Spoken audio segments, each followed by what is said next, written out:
said nothing to anybody, and drove her to the cultivator all day. Now she had been standing in her stall for weeks, patiently suffering, her body wretchedly thin, and her leg swollen until it looked like an elephant's. She would have to stand there, the veterinary said, until her hoof came off and she grew a new one, and she would always be stiff. Jerry had not been discharged, and he exhibited the poor animal as if she were a credit to him. Mahaley came out on the hilltop and rang the breakfast bell. After the hired men went up to the house, Claude slipped into the barn to see that Molly had got her share of oats. She was eating quietly, her head hanging, and her scaly, dead-looking foot lifted just a little from the ground.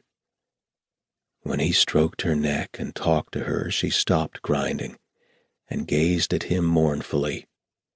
She knew him, and wrinkled her nose and drew her upper lip back from her worn teeth to show that she liked being petted. She let him touch her foot and examine her leg. When Claude reached the kitchen, his mother was sitting at one end of the breakfast table, pouring weak coffee. His brother and Dan and Jerry were in their chairs, and Mahaley was baking griddle cakes at the stove. A moment later, Mr. Wheeler came down the enclosed stairway and walked the length of the table to his own place. He was a very large man, taller and broader than any of his neighbors. He seldom wore a coat in summer, and his rumpled shirt bulged out carelessly over the belt of his trousers. His florid face was clean-shaven, likely to be a trifle tobacco-stained about the mouth, and it was conspicuous both for good nature and coarse humor, and for an imperturbable physical composure. Nobody in the county had ever seen Nat Wheeler flustered about anything, and nobody had ever heard him speak with complete seriousness. He kept up his easy-going, jocular affability even with his own family. As soon as he was seated, Mr. Wheeler reached for the 2-pint sugar bowl and began to pour sugar into his coffee. Ralph asked him if he were going to the circus. Mr. Wheeler winked. "I shouldn't wonder if I happened in town sometime before the elephants get away." He spoke very deliberately, with a state-of-Maine drawl, and his voice was smooth and agreeable. "You boys better start in early, though. You can take the wagon and the mules and load in the cowhides. The butcher has agreed to take them." Claude put down his knife. "Can't we have the car? I've washed it on purpose." "And what about Dan and Jerry?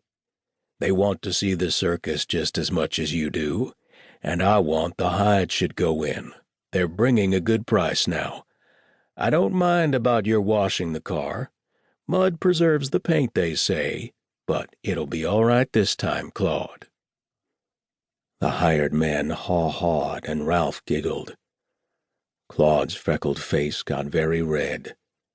The pancake grew stiff and heavy in his mouth, and was hard to swallow.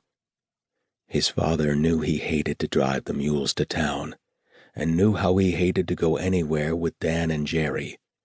As for the hides, they were the skins of 4 steers that had perished in the blizzard last winter through the wanton carelessness of these same hired men, and the price they would bring would not half pay for the time his father had spent in stripping and curing them.